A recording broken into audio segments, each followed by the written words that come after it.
the equivalent of a cow, which has 4 teats hanging down here, because I just pulled the finished needle into udder position, and this one has not been changed from udder position.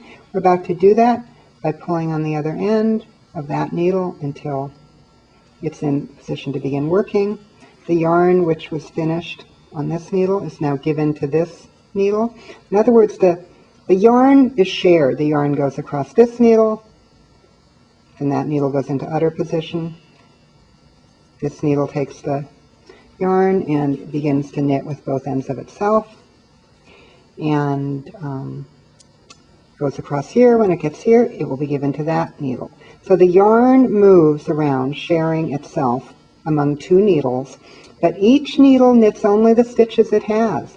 This needle is going to knit its stitches. It has a dozen stitches. Here we go, knitting them.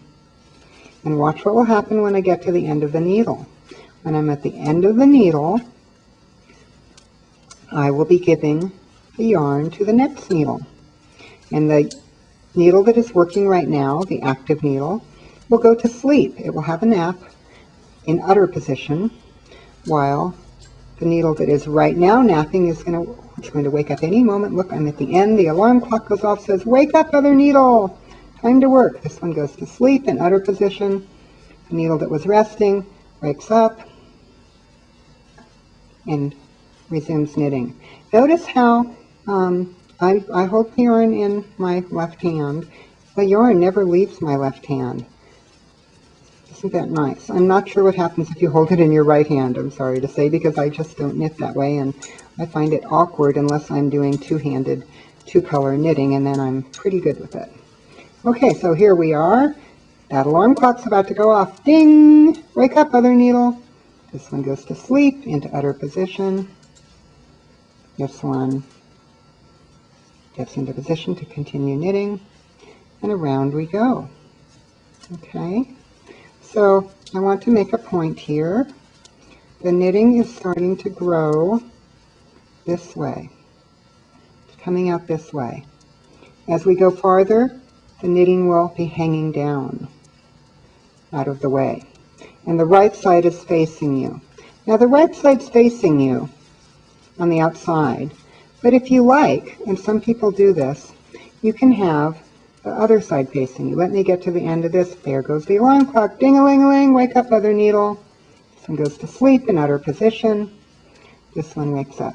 Okay, let me show you something. I'm going to push everything to the inside so that what's on the outside is the purl side. I can continue knitting everything on the inside if I want. It makes no difference. I didn't change directions. I didn't do anything but push my knitting to the inside.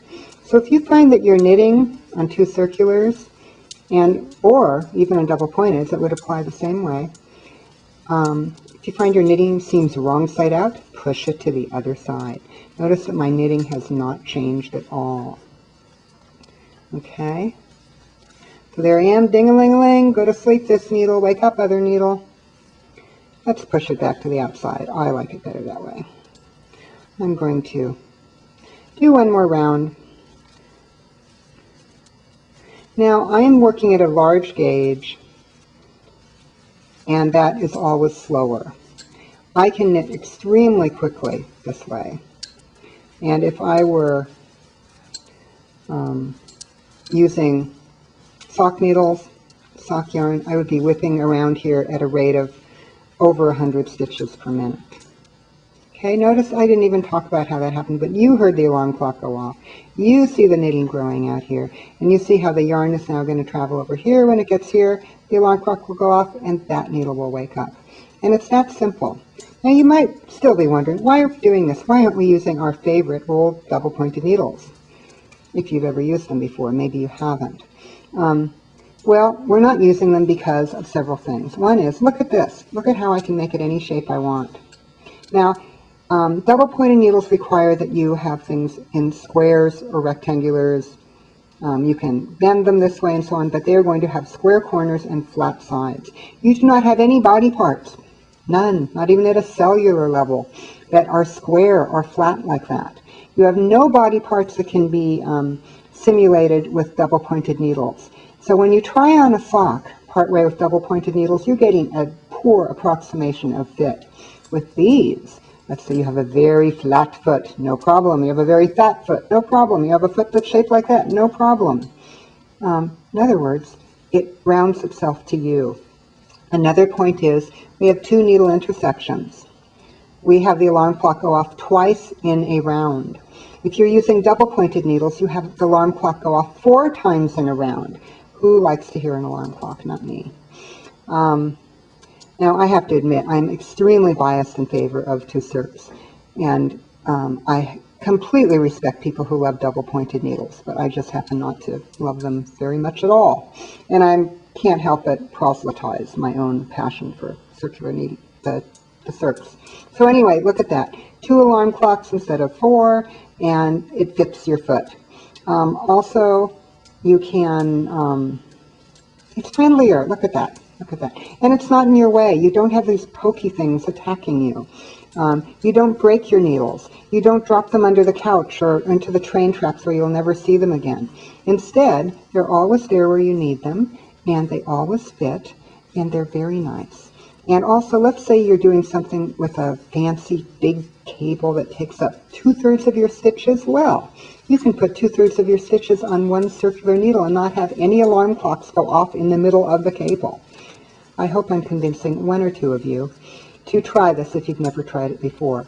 If you've never done any circular knitting, I really think this is the way you should begin. And if then you want to change over to double-pointed needles, wonderful. In fact, I think you should learn to use double-pointed needles, learn to do Sarah Hauschka's wonderful magic loop method, and this. And then you can make an educated decision about what you want to do.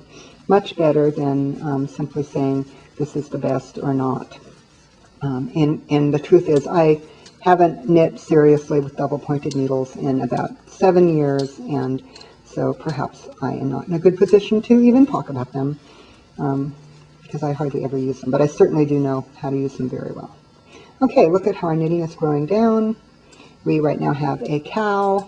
Let's say that you put this down and picked it up and said, oh dear, which way do I go? Oh no. Find your working yarn. It's got to keep traveling in this direction, counterclockwise. So it's got to go this way. If you went this way, you would be knitting on the wrong side. So it's pretty darn easy to see which way to go. Okay.